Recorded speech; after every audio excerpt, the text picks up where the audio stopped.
날이 추워지니 가족들끼리 옹기종기 구들장에 모여 고구마를 쪄먹으며 신김치를 나눠 먹던 지난 날이 생각나는군요. 안녕들 하십니까? 저는 이제 70을 바라보는 할머니이자 두 아들의 엄마입니다. 언제 이렇게 자글자글하니 주름이 생겼나 싶어 손을 내려보다 문득 제 이야기를 한번 풀어보려 이렇게 사연을 올려봅니다. 배움이 짧은 탓에 이야기가 두서없이 흘러가더라도 이해해 주시면 감사하겠습니다. 저는 고작 19살의 나이에 동네 오라버니와 연애를 하다가 덜컥 임신을 하게 되어 20살이 되자마자 누릴 것 누리지 못하고 아이를 낳아 시집을 오게 되었습니다. 물론 제 시절의 20살과 지금 20살의 누림의 차이는 컸지만 저는 고등학교도 제대로 졸업하지 못한 채 아이를 낳아 키워야 했습니다. 남편의 집안은 경기도 양주 일대의 땅을 30만 평이나 가진 어마무시한 땅 부자였습니다. 제 속도 모르는 사람들이 저에게 시집 한번 기똥차게 잘 갔다고 이야기를 하곤 했지만 제 속은 썩어 문드러지는 줄 알았죠. 시댁이 정말 부잣집은 맞았습니다. 땅의 대부분이 농경지라 임대를 해주었고 농작물과 돈을 받아 썼더랬죠. 덕분에 배를 골아본 적은 없었던 것 같습니다. 땅 자체의 크기가 어마어마했기에 들어오는 돈도 당연히 꽤 큰 돈이었거든요. 1년치의 임대료를 연초에 받아 1년 내내 생활을 했는데 웬만한 사장님의 연봉보다 훨씬 더 많이 벌었다고 했어요. 그런 집안에서 우리 남편은 어려운 것 모르고 살아온 사람이었습니다. 거기다가 귀하디 귀한 3대 독자였으니 시모가 발에 상처 날까 초등학생 시절까지 업고 다녔다고 하더라고요. 그런 남편이 어디서 굴러먹다 왔는지 모를 계집애 하나를 데려와 아이를 가졌다고 하니 제가 마음에 들었을 리가 있겠습니까? 고등학교도 졸업하지 못하고 학교를 다니던 와중에 임신을 해버려 자퇴를 해야 했고 대학은 당연히 아이를 키우느라 꿈도 꾸지 못했습니다. 거기다가 제가 똑똑하고 공부를 잘했던 편도 아니었기에 시모는 매일같이 제 면전 앞에서 욕을 해댔습니다. 어떻게 만날 여자가 없어서 저런 모자란 아이를 만나 덜컥 임신까지 시켜 집에 데리고 들어오냐고 제 가슴을 후벼 파셨죠. 우리 시모 또한 어린 나이에 땅 부잣집 아들에게 시집 온 터라 저와 나이 차이도 얼마 나지 않았으니 더 못 살게 구셨습니다. 제가 첫 아이를 낳았을 때가 20살이었는데 그때 우리 시모의 나이가 고작 45살이었으니까요. 45에 할머니 된 게 억울하다 저를 꼬집으셨지만 제 첫 아이가 아들이었기에 출산 후에는 어느 정도 너그러워지기도 했습니다. 물론 예전만치 미워하지 않았다는 뜻이지 시집살이를 그만두었다는 이야기는 아닙니다. 요즘처럼 문명이 발달하고 기계가 모든 걸 해주는 세상이 아니다 보니 시집살이가 참으로 고되고 힘들었습니다. 한겨울에 우물가에 가서 꽝꽝 얼어붙은 물을 길러오라는 것부터 시작해서 빨래는 두드려야 살아난다고 하루 종일 방망이질을 하게 만들기도 하셨습니다. 일정하게 두드려야 옷이 쫙쫙 펴진다고 옆에서 뜨뜻한 둥글레차를 드시며 제가 방망이질하는 걸 1초도 놓치지 않고 살펴보셨죠. 그냥 괴롭히고 싶어서 안달이 난 사람처럼 구셨는데 얼마나 시간을 쪼개서 괴롭히셨으면 제가 낳은 아들마저 제대로 돌보지 못하게 하셨습니다. 제가 출산을 하고 모유가 말라 제대로 나오지 않았었거든요. 저에게 젖 하나 제대로 돌지 않는 계집애가 어디 어미랍시고 설치고 다니냐고 혼쭐을 내셨습니다. 아이에게 모유만큼 좋은 게 없다면서 옆 마을까지 아이를 안고 걸어가 젖 동량을 시키기도 했습니다. 제가 낳은 아이가 다른 산모에게 안겨 모유를 받아먹고 있는 게 얼마나 서럽고 비참하던지 그때라고 분유가 없었던 시절도 아니었습니다. 저는 연달아 아이를 임신하게 되었고 둘째를 연년생으로 출산하였는데 아들을 낳았습니다. 떡두꺼비 같은 아들 둘을 낳자 시모는 그제야 저를 며느리로 인정을 해주었습니다.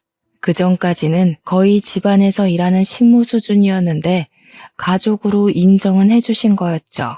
그렇다고 저를 예뻐해 주셨다는 이야기는 아니고 그냥 밥 먹을 때 겸상 정도는 하게 해주신 수준이었습니다.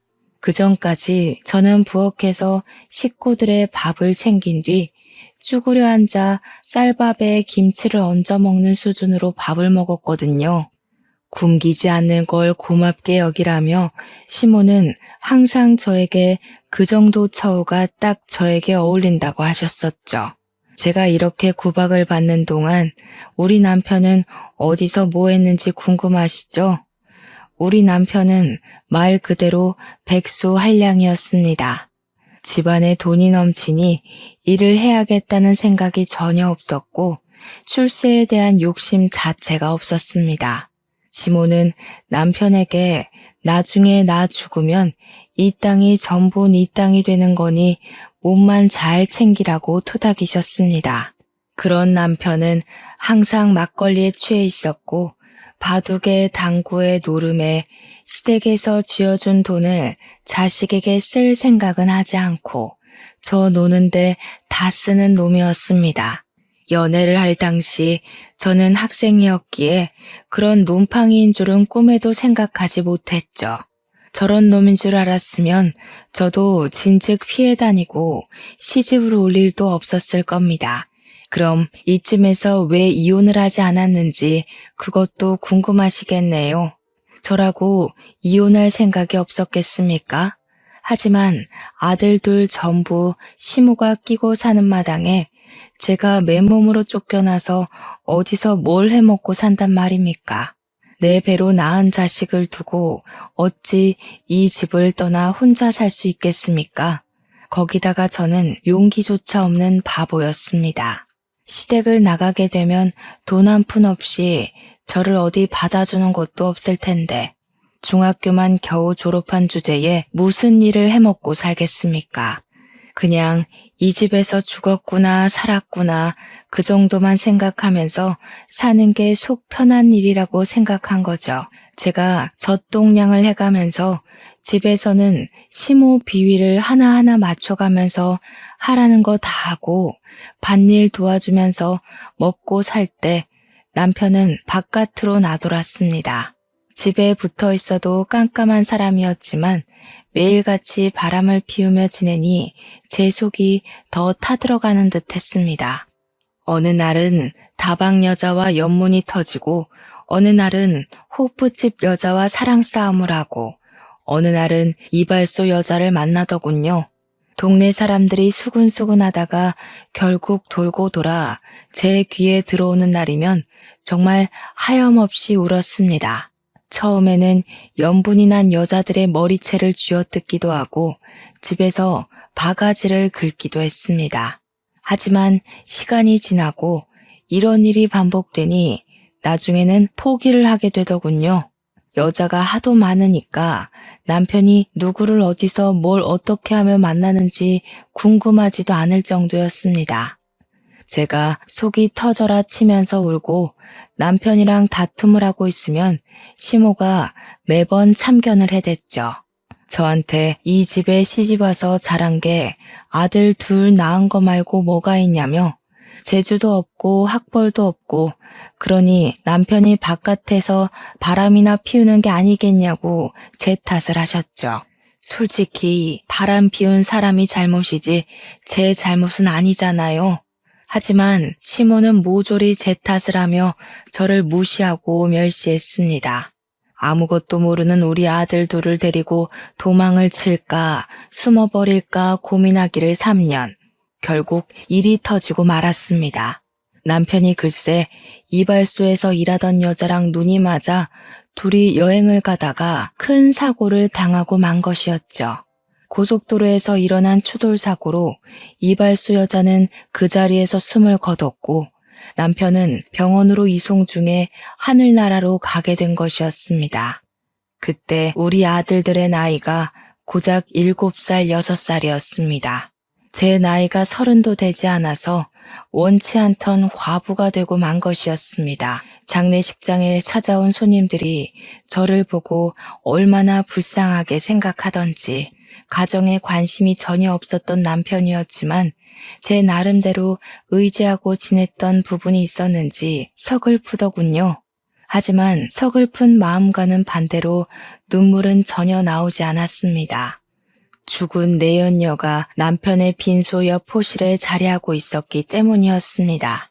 죽어서까지도 나란히 누워 장례를 치르게 되었으니 그들은 행복했을지 모르겠지만 저는 속이 답답하고 죄어오는 것 같았습니다. 제 인생이 이리도 시궁창이구나 서글프구나 하면서 울지도 못하고 아무것도 모르는 아들들을 끌어안고 있었습니다.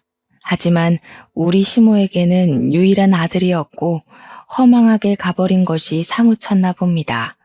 모든 분노를 저에게 다 쏟아부었고 장례식장에서 일하는 사람들까지 모조리 우리 시모를 말려야만 했습니다. 저에게 남편 간수를 똑바로 하지 않아서 바람을 피우게 된 것이고 그래서 우리 아들이 죽은 거라고 다 제 탓이라고 저를 원망하셨습니다. 말로만 원망한 것이 아니라 주먹을 휘두르면서 저를 정말 쥐잡듯이 잡으셨어요. 남편이 불륜을 저지르다 죽은 것도 억울한데 모든 게 다 제 탓이라고 하니 얼마나 어이가 없었겠습니까? 장례식이 끝날 때까지 저는 눈물 한 방울도 흘리지 못하고 그 모든 원망을 감내해야 했습니다. 그런 제 속도 모르고 시모는 저에게 독한 년이라고 손가락질을 하셨습니다. 남편이 그리 떠나고 난 뒤 시댁에는 시모와 저 그리고 아들 둘만 남게 되었습니다. 이제 이 집과의 연줄도 여기서 끝이고 떠나야 하는구나 하고 생각을 하면서도 저는 망부석처럼 그 집을 떠나지 못했습니다. 시모는 제가 도망이라도 갈 것이라 생각을 했는지 제 아들 둘을 볼모로 잡고 저를 끝까지 붙들었습니다. 우리 시모가 땅 부자다 보니 재력이 어마어마하지 않았겠습니까? 저에게 어느 날은 그런 소리를 하시더라고요.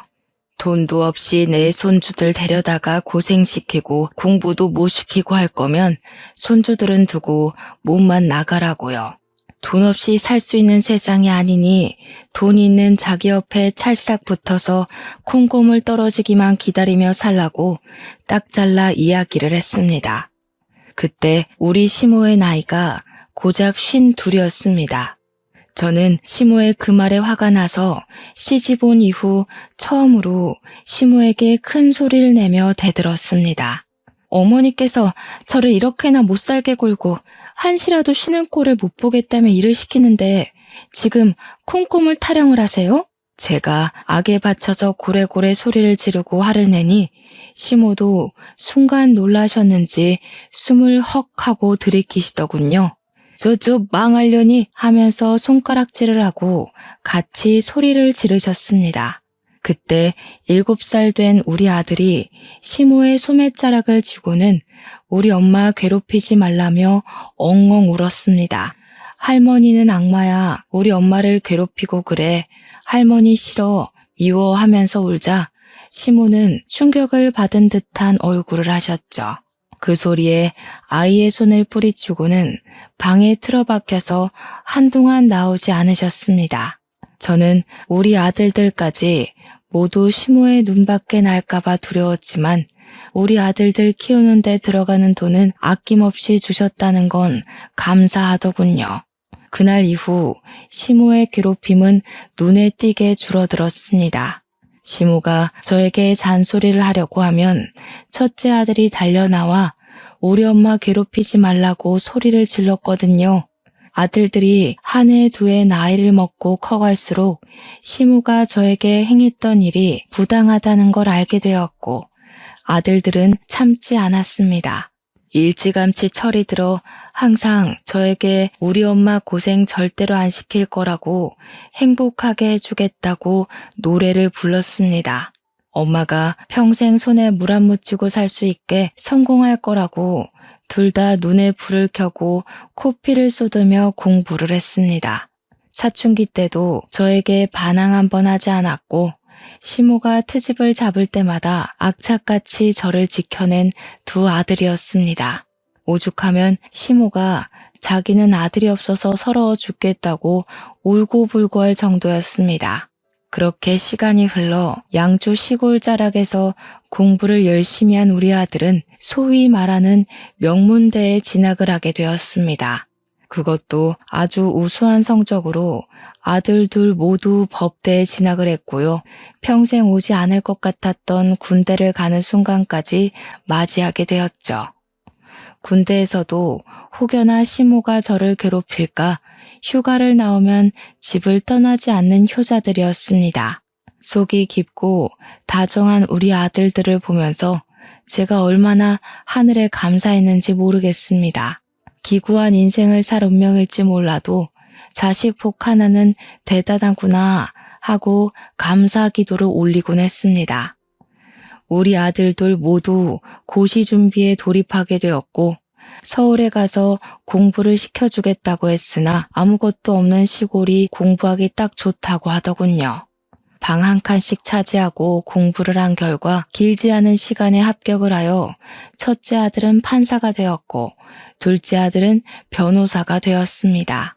합격을 한 날 마을 잔치를 열 정도로 시모가 좋아했었죠. 저는 그때부터 팔자가 피었구나 하고 생각을 하게 되었습니다. 우리 아들들이 무던히 노력을 하여 한 자리씩 맡았을 때 제 나이가 고작 50밖에 먹지 않았으니 저도 이제 쉼을 가질 수 있겠구나 싶었던 거죠. 그때 우리 시모의 나이가 75이었고 노친네도 성격 많이 죽었구나, 한풀 꺾였구나 싶었을 때였으니까요. 우리 시모의 양주 땅이 당시에 30만 평 정도였는데 그 땅 임대값으로는 아들들의 대학 등록금이나 고시 공부를 지원해주기 어려웠는데요. 뭐든지 최고급으로 가장 비싸고 좋은 걸로 해줘야 한다는 시모의 입김 때문이었습니다. 그렇게 땅을 조금씩 팔아가며 아들들 뒷바라지며 생활이며 하고 있었는데 어느 날 시모가 사기꾼의 꼬드김에 넘어갔어요. 더 좋은 땅이 나왔다는 마을 이장님의 감언이설에 홀라당 속아서 그 농경지를 팔고 다른 땅을 사게 된 것이었습니다. 그런데 알고 보니까 그 새로 산 땅이 그린벨트라는 것에 묶여있는 말도 안 되는 험지 수준의 땅이었던 거지요. 마을 이장님이 그 동네 토박이었고 신임도 두터웠던 분위기에 마을 사람들 몇 명이 그 꼬드김에 넘어간 것이었습니다. 모든 사실을 알았을 때는 이미 이장님이 야반 도주를 마친 후였던 것이었죠. 이장님네 아들이 노름에 미쳐서 집안을 홀라당 해먹었고 그 돈을 메꾸기 위해 마을 사람들을 상대로 사기를 친 뒤 나른 것이었습니다. 우리 시모는 아주 비싼 값을 치르고 쓸데없는 쓰레기 땅을 가지게 된 것입니다. 다행인 건 하늘이 무너져도 솟아날 구멍이 있다고 아들들이 그동안 번듯하게 자리를 잡았기에 생활비를 보태주기로 한 것이었죠. 완벽하게 반대의 상황이 되어버린 것입니다. 시모가 돈으로 저를 올가매고 있었는데 이제는 제가 시모를 책임지고 생활을 해야 하는 지경이 된 거죠. 저에게 돈이 생기니까 시모는 어느 날부터 제 눈치를 보면서 빌빌 기기 시작했습니다. 제 마음이 얼마나 통쾌했겠습니까? 지난 시간 모두 보상받는 듯한 기분이 들긴 했습니다. 하지만 그것도 아주 잠깐이었죠. 제 심성 자체가 못돼 처먹질 못해서 시모에게 제가 당한 만큼 모질게 굴 수가 없더라고요. 그냥 예전처럼 시모의 잔소리, 핀잔, 투정을 받아주고 돌보며 어느 날은 두런두런 이야기도 나누고 그렇게 서로를 벗삼아 지내고 있었습니다. 시모가 육포를 참 좋아하셨거든요. 육포가 먹고 싶다고 입맛을 다지면 시장에 나가 우둔살을 사왔죠. 집안 대대로 내려오는 시간장으로 양념을 해서 며칠 동안 육포에 양념을 하고 말리고 양념을 하고 말리고를 반복했습니다. 단단해진 육포를 구우면 기름기가 싹 올라오면서 아주 쫄깃한 식감을 내죠. 시모 입에 잘게 찢어 넣어주면 세상에서 가장 행복한 얼굴로 저에게 이런 말씀을 하셨습니다. 내가 너랑 둘이 이렇게 살 줄도 모르고 참 매질을 많이 했다고요. 기세가 한풀 꺾인 시모는 여전히 시키는 대로 곧잘하는 저의 다정함에 사과를 하기도 하셨습니다. 그동안 모질게 굴었던 거 다 미안하다고 이렇게 성실한 며느리를 자기가 너무 괴롭혔다고 하시면서 눈물을 찍어내기도 하셨습니다. 하지만 제가 아무리 심성이 착하다 해도 그 사과를 쉽게 받아주고 싶은 생각은 들지 않더라고요. 제가 그동안 당한 시집살이가 몇 년이고 얼만데 이렇게 말로 쉽게 화해를 한단 말입니까? 저는 시모가 그럴 때마다 모질게 내치진 않았지만 제 속마음을 숨기지도 않았습니다. 하늘 가서 시부랑 남편 만나기 전에 마음 다 털고 살 생각이신 거라면 그러지 마세요. 저 어머님한테 당한 거 하나하나 다 기억해 두고 끝까지 마음에 담아두었다가 어머님 눈 감으시면 그때서나 장례식에서 마음 털 거예요.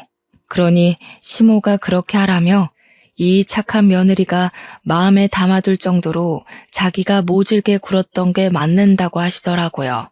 그러면서 고작 이 입으로 미안하다고 말한들 그 서운함이 다 풀리겠냐고 하고 싶은 대로 하라며 우셨어요. 시모가 서럽게 우는데 저도 괜히 눈가가 시큰해서 혼났습니다.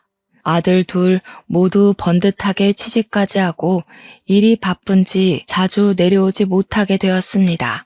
둘 다 서울에서 일을 하고 있었으니까 서울에 집을 얻어서 살고 있었거든요.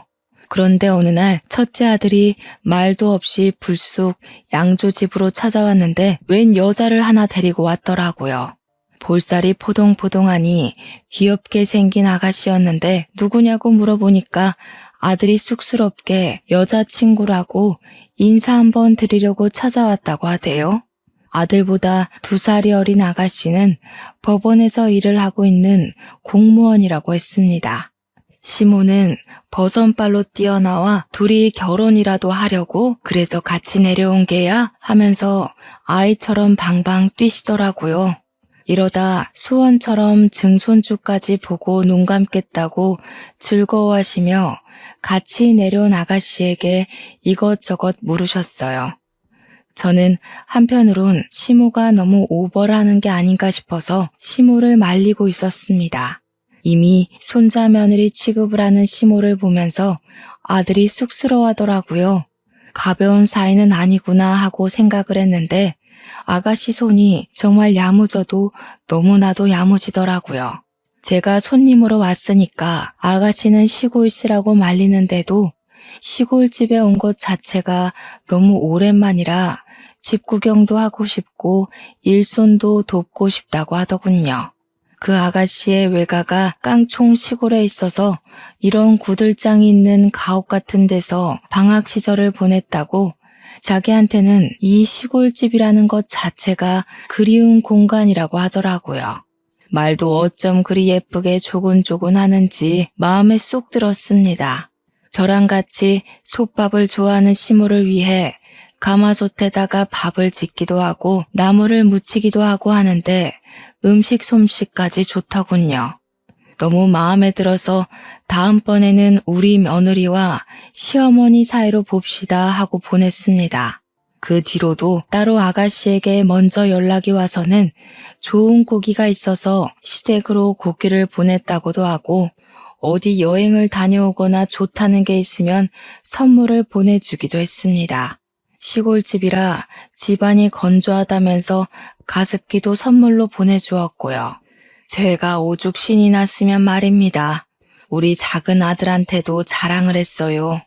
그러니 작은 아들이 형수를 만나본 적 있다고 하면서 사람 참 괜찮지 않냐고 하더라고요. 넉살 좋은 우리 작은 아들은 벌써 그 아가씨를 형수 하는 것 같았습니다. 변호사가 직업인 작은 아들은 법원에 갈 때 가끔 시간이 맞으면 첫째를 만나는데 법원 공무원으로 일하는 아가씨도 자주 본다는 것이었죠. 밥도 같이 몇 번 먹어봤는데 사람이 참 됨됨이가 되었다고 좋은 사람이라고 이야기를 하더라고요. 우리 첫째 아들 결혼 걱정은 한시름 났으니 너도 좋은 사람 데리고 오라며 이야기를 했습니다.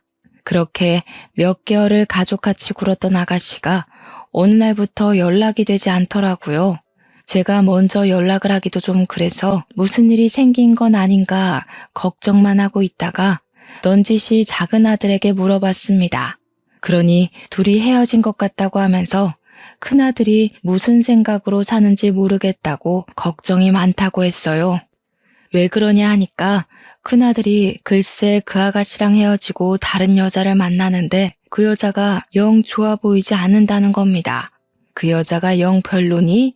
하니까 형이 욕심을 부리는 것 같아서 별로라고 하더군요. 이게 다 무슨 소린가 싶어서 걱정을 하니 시모가 나이가 있는 애들이니 알아서들 하겠지. 내버려두라고 하시더라고요.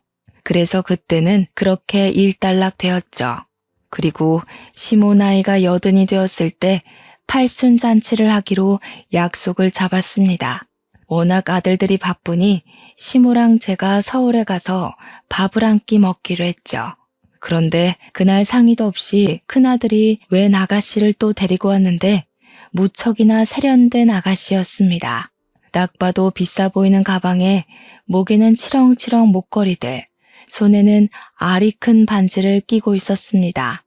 제가 아가씨는 누구시냐고 물어보자 우리 큰아들의 여자친구라고 소개를 하면서 결혼 전에 인사를 드릴 겸 찾아왔다고 하더라고요. 갑자기 결혼이라고 하니 제가 말문이 막혀 큰아들을 바라보았죠.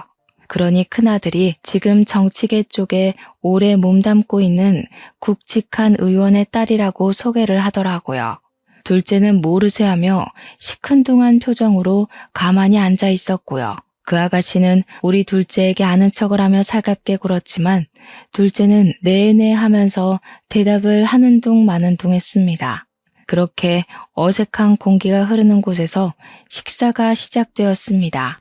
우리 시모가 아무래도 비싼 호텔 밥을 먹어본 일이 없어서 그런지 스테이크를 썼는데 잘 못 썰고 허둥거리시길래 제가 좀 도와드렸습니다. 그러니 빤히 보고 있던 그 아가씨가 비웃음 섞인 목소리로 이야기를 하더군요. 어머, 이런데 자주 안 와보셨나 봐요. 우리 할머니는 돌아가시기 직전까지 스테이크 엄청 잘 써셨는데. 그러니 우리 시모가 자기가 이런 걸 언제 먹어나 봤겠냐며 주눅 들어 계시더라고요. 다른 자리도 아니고 팔순잔치랍시고 모인 건데 그런 핀잔을 들으니 제 기분이 좋지 않았죠. 그런 것 같아 보였어요. 원래 식기는 바깥쪽부터 쓰는 건데 아무거나 잡히는 대로 쓰는 게 아니고요. 어머, 천박해라. 뭐라고요? 아니 아가씨, 뭐로 먹든 잘만 먹으면 되는 거 아니에요? 천박하다고? 제가 날선 목소리로 이야기하자 그제야 억지 웃음을 지으면서 아무것도 아니에요 하더라고요. 그날 집으로 돌아와서는 큰아들에게 그 아가씨랑 결혼을 할 거냐고 물어보면서 전에 만나던 아가씨는 어떻게 된 거냐고 했어요. 그러니 이미 헤어진 사람 이야기를 굳이 꺼내냐면서 지금 만나는 아가씨 집안이 대대로 정치인 집안이라고 이야기를 하더라고요. 그게 무슨 상관이냐고, 너 직업도 판사인데 네 앞가림이나 잘하고 살라고 집에서 내조하는 여자가 최고 아니냐고 했죠. 그러니 아들이 저한테 뭐라고 하는 줄 아세요? 자기 와이프는 엄마처럼 살게 하지 않을 거라고 하는 겁니다. 머리를 한 대 맞은 듯한 기분이 들어서 저는 그냥 알겠다고 하고 전화를 끊어버렸습니다. 언제는 제 손에 물 한 방울 안 묻히게 호강시켜주겠다고 하더니 말이죠. 그러더니 정말 둘이 결혼을 하겠다고 저에게 통보를 했죠. 어떻게 상의도 없이 네 마음대로 결정할 수 있냐고 큰 아들에게 물어보니 저한테 그러대요. 벌써부터 간섭하는 거냐고. 자기 와이프한테 시집살이 시킬 생각도 하지 말라면서 자기도 함부로 대할 수 있는 집안이 아니라고 했어요. 그럼 뭐 우리 집은 함부로 해도 되는 거냐고 제가 소리를 높이니 가진 거 없는 집안에서 태어나 고생해서 이 자리까지 왔는데 엄마가 왜 참견이냐고 하더군요. 가진 게 없긴 왜 없습니까? 땅으로 사기 맞기 전까지 지한테 해준 게 얼마고 쏟아부은 돈이 얼만데. 제가 씩씩거리고 있으니 시무가 손 휘 저으면서 둘이 좋다는데 하고 싶은 대로 살게 내버려 두라며 우리는 우리끼리 알아서 살자고 하시대요. 저한테 시집살이 시키며 참견할 땐 언제고. 제가 어머님 하니까 애들이 좋다잖아 내버려 둬 하시더라고요. 아들한테 잔소리도 못하냐고 하니까 저한테 너도 나중에 장례식까지 가서 원 안 사고 싶지 않으면 가만히 있으라대요.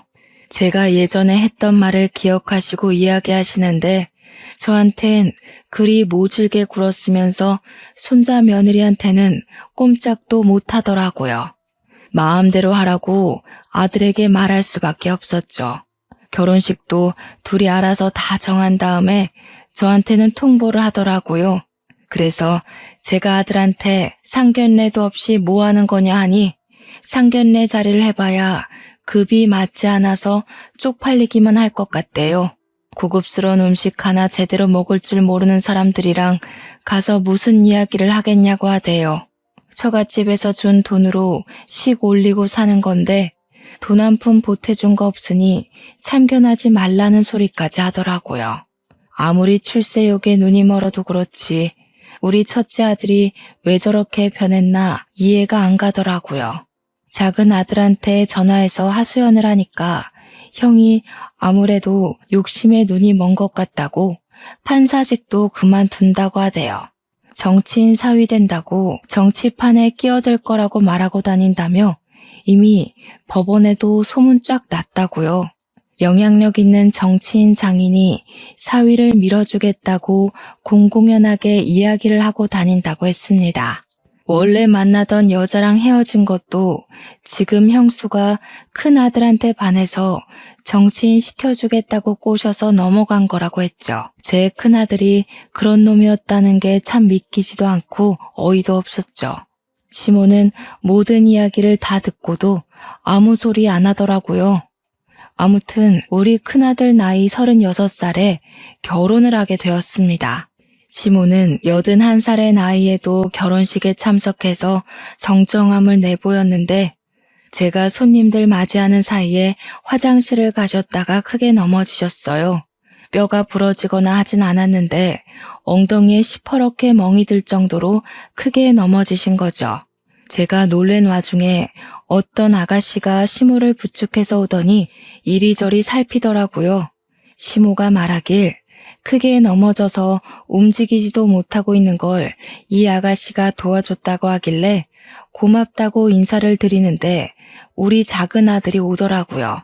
이미 벌써 인사했어? 하면서 살갑게 굴길래 뭐지? 하는 사이 자기 여자친구라고 소개를 시켜주었습니다. 같은 로펌에 다니고 있는 변호사라고 하면서 인사를 하는데 예쁘장하게 생겨서는 꼼꼼하게 우리 시모를 살피더라고요. 큰며느리랑 큰아들은 처가댁 손님들한테 인사한답시고 우리는 쳐다보지도 않고 있는데 말이죠. 저는 며느리가 생기면 절대로 시집살이를 시키지 않겠다고 예전부터 마음을 먹고 있었습니다. 아무래도 당한 게 있으니 그런 생각을 하게 된 것인데 아예 그럴 기회조차 없을 줄은 몰랐습니다. 큰며느리가 명절이고 휴일이고 뭐 찾아와야 시집살이를 시키지 않겠습니까? 늘 바쁘다며 방문하기를 거절했죠. 정치인인 아버지를 따라다녀야 한다. 남편 내조하러 가야 한다 하면서 명절에도 코빼기를 비추지 않았습니다. 큰아들은 결혼식 이후에 판사직을 내려놓고 정치를 하겠다고 뛰어들어 사돈 양반 종노릇을 하고 있었고요. 돈 한 푼 못 벌면서 그 집에 기생하며 사는 꼴이 답답했죠. 제가 잔소리라도 할라 치면 나중에 정치인 되면 다 큰돈 버는 거라고 언제까지 판사직 하며 살 수 없다며 큰돈 벌 수 있는 기회라고 했습니다. 반면 둘째랑 만나는 아가씨는 안부 전화도 자주 하고 명절에도 굳이 내려와서 저와 시무를 챙겼어요. 그 아가씨 덕에 양평에 있는 풀빌라도 가보고 바비큐도 해먹어봤죠.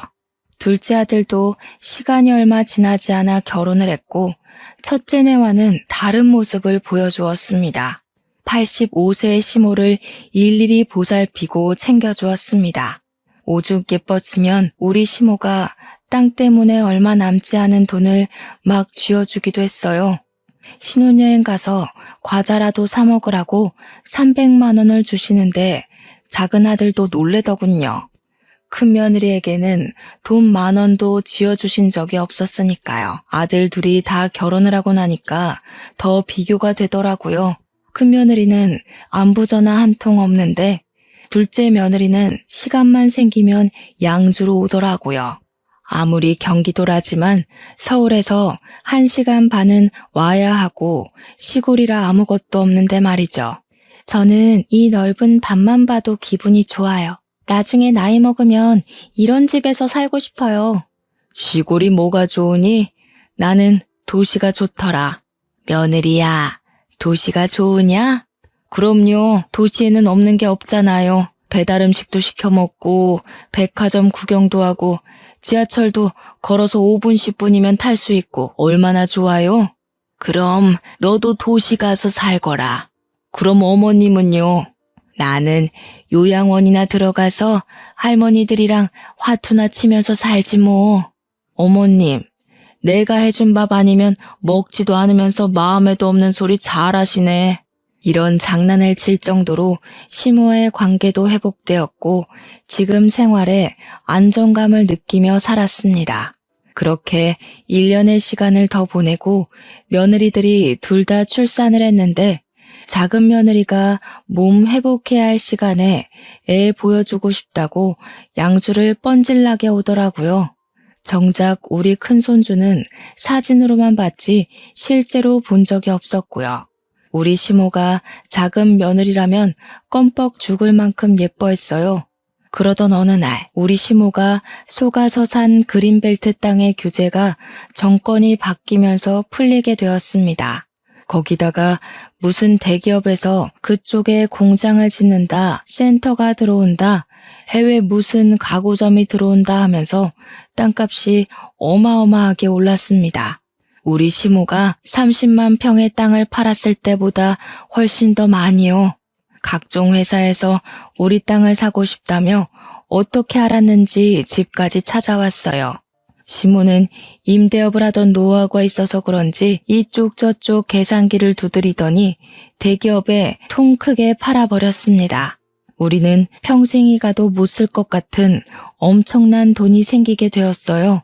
저는 시모한테 이 돈 다 어떻게 쓰실 거냐고 묻자 시모가 그러더군요. 우리 며느리 도시 보내주고 나는 요양원으로 들어가야지. 괜히 마음이 시큰거리는 와중에 둘째 아들에게 전화가 오더니 대뜸 뉴스 봤냐고 물어보더라고요. 당장 TV 트러블에서 틀었더니 사돈 양반이 떡하니 나오는 게 아니겠어요. 비리 정치인에서는 어느 기업에 청탁을 받았네, 비자금을 숨겼네 하면서 휠체어를 타고 검찰청에 들어가는데 우리 큰아들이 뒤따라 들어가고 있더라고요.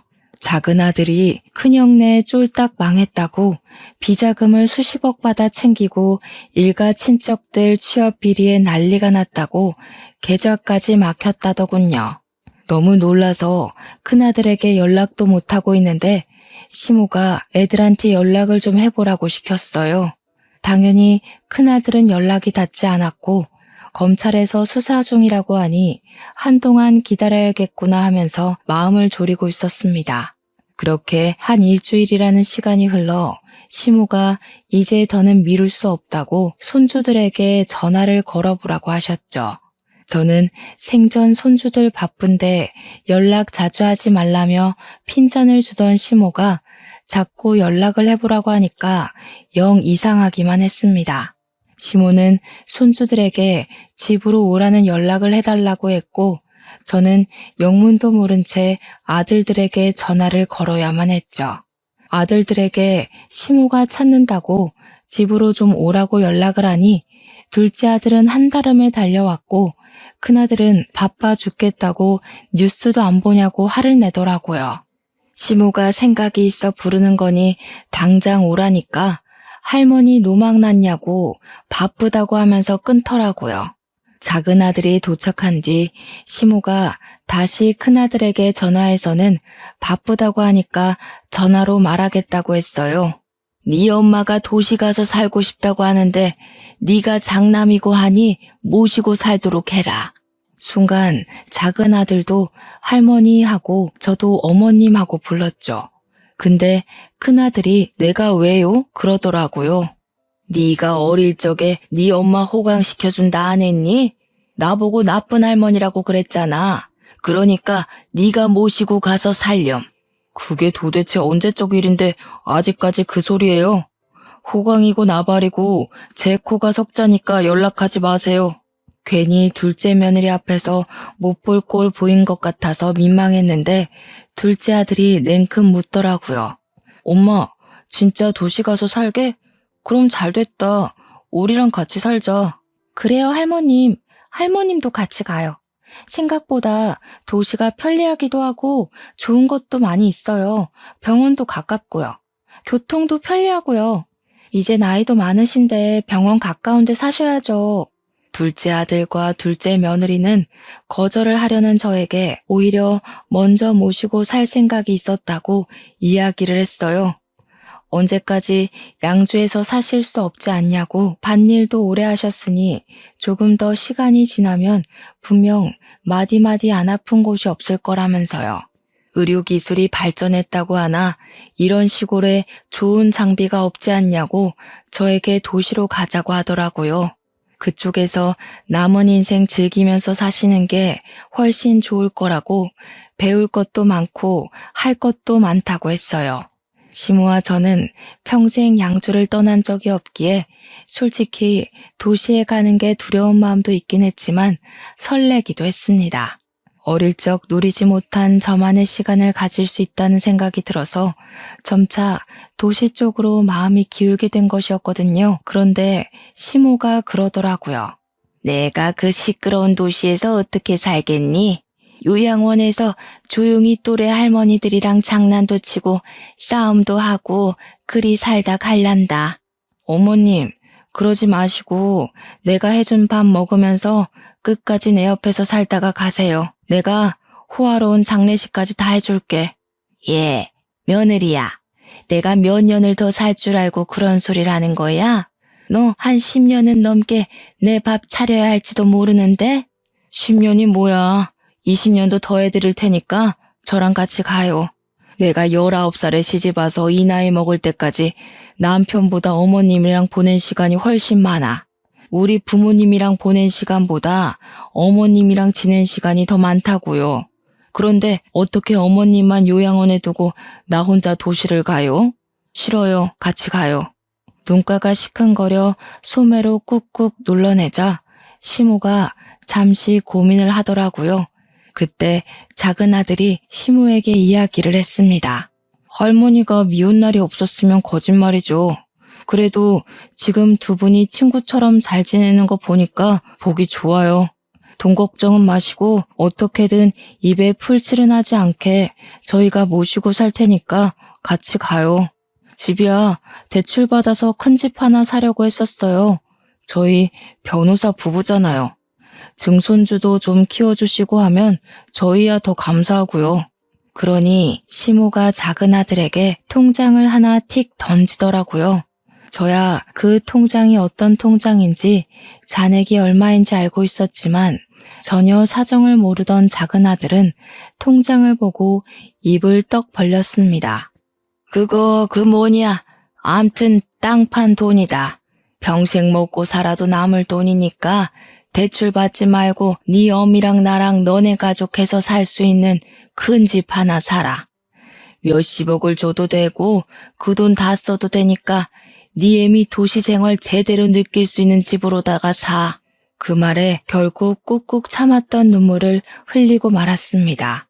별거로 다운다고 핀잔을 주던 시모도 결국 고생했다며 눈물을 흘리시더라고요.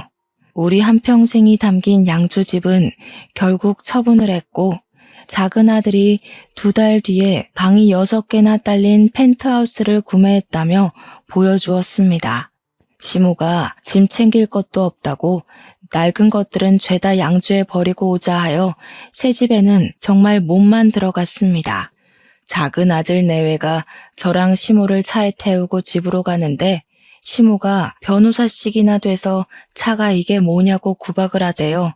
증손주도 있고 이제 차에 타야 할 사람이 많으니 크고 좋은 차 하나 사라고 했습니다. 작은 아들이 집값이 얼만 줄 아냐고 차까지 바꾸는 건 지출이 너무 크다고 하니 시모가 버럭했어요. 너 좋으라고 바꾸라는 거 아니야. 네 어미 데리고 다니려면 튼튼한 거 큰 거 하나 사라는 거지. 우리 증손주도 타야 하고 나도 탈 건데 그럼 큰 차 사야지. 결국 작은 아들은 차도 대형차로 바꾸게 되었습니다. 그렇게 저와 시모는 작은 아들 내외랑 살면서 도시 생활을 만끽하고 있었어요. 큰아들이 시모의 땅값 소식을 듣고 집에 찾아와 소란을 한번 일으켰죠. 시모가 아주 딱 잘라서 너 같은 손주 없다고 누군지 모르겠으니 집에서 나가라고 축객령을 내리더군요. 큰아들이 유산 분배 소송을 걸겠네 어쨌네 난리가 났는데 시모는 기가 막혀 하더라고요. 내 돈 내가 쓰는데 네가 뭔 참견이냐고. 내가 너 보고 네 엄마 모시고 살라 하지 않았니? 거절할 땐 언제고 하면서 혀를 끌끌 차는데 속 시원하더라고요. 변호사인 작은 아들 부부가 문제될 것 없으니 걱정 말라 해서 안심하고 있었고요. 결국 사돈 양반은 법의 심판을 받게 되어 수감이 되었고 정치인하겠다고 뒷공무니를 쫓던 큰아들은 낙동강 오리알 신세가 됐죠. 우리 시모는 통 크게 돈 팍팍 쓰면서 제가 하고 싶은 거 갖고 싶은 거 모조리 다 해주시다가 2달 전에 돌아가셨습니다. 약속했던 대로 장례식 크게 해드리고 며칠을 시모 유품 들고 울다가 그리워하다가 지금은 안정을 조금 찾게 되었습니다. 우리 시모와의 이야기를 일기로 남겨놓고 싶은 마음에 이렇게 사연까지 올리게 되었고요. 글을 쓰다 보니 우리 시모와 구들장에 앉아 고구마 쪄먹던 그날이 참 그립습니다. 언젠간 저도 하늘나라에 가면 다시 만날 수 있겠죠? 그날을 기대해보며 이렇게 사연을 마치겠습니다. 감사합니다.